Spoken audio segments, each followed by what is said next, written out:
in fact, it comes from Antiochus. So we consider ourselves the early Judaic Christians. Now, Antiochus Church been executed, or let me say, persecuted for most of generations. So we moved from Antiochus and we lived in Minor Asia. Then afterwards we traveled to become known as the Syriac Orthodox or the Syrian Orthodox, and now head church residing in Damascus. Do you know since Damascus?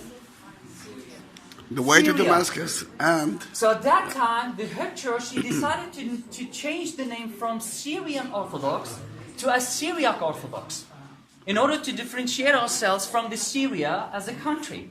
If you say Palestine, Palestinian, Israel, Israeli. So Syria will become known as Assyria. So that's why our head church or the church community changed from Syrian to Syriac.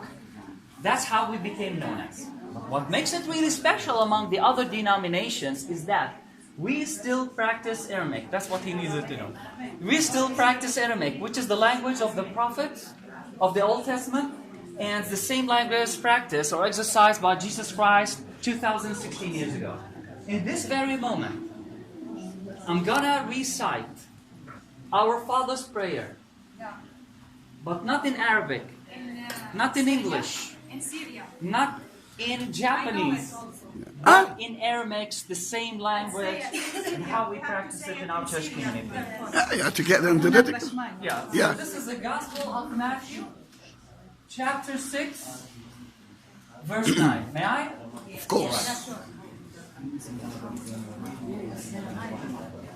أول دشمايو نفقا داش شمو تيتا الكوثو نهوي السبيونو إيكانو دبشمايو عفبر عوها بلان لحمو داس قونان يومونو وشبقلان حوبان وحطوهان إيكانو توفحنان شبقين حايوبان ولو تعلم نسيونو إلو فاصولان من دشو مثول دلوخي ملكوثوخ وحايلو وشبقتوخ العلام عمي Amen. Amen.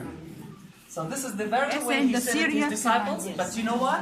It's the chapel of Ascension. I know the Ascension is such open space, but there's a cave nearby where he taught his disciples how to recite it.